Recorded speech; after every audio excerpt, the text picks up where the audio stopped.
দাদাকে ট্রেনে তুলতে গিয়ে সারা রাত হাওড়া স্টেশনে কাটাতে হবে, এটা কখনো আশা করিনি।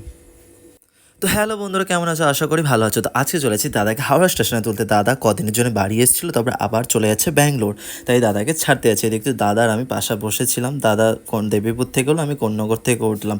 কিন্তু দাদার মনটা খুবই খারাপ হয়েছিল। ওকে কদিনের জন্য এসেছিলো, তারপরে আবার চলে যাচ্ছে। তাই জন্য দাদার মনটা প্রচণ্ড খারাপ ছিল।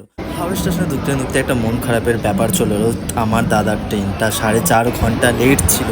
মানে কি বলবো তোমাদের, বলে বোঝাতে পারো। এমনি এদিকে দাদার মনটা প্রচণ্ড খারাপ ছিল, তার মধ্যে আবার 4.5 ঘন্টা স্টেশনের মধ্যে কাটাতে হবে, এটা খুব একটা খারাপ ব্যাপার।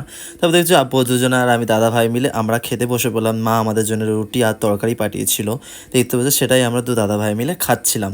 আর সত্যি করে দাদাকে একটু হাসানোর চেষ্টা করছিলাম, দাদা হাসছিল না, দাদার মনটা প্রচণ্ড খারাপ ছিল। সত্যি কথা বলতে আমার মায়ের হাতের চিকেন কষাটা খুবই সুন্দর হয়। সত্যি করে আবার খাওয়া দাওয়ার পর আবার আমরা দাদা ভাই মিলে বসে পড়লাম। দাদাকে বললাম তুই একটু শুয়ে পড়,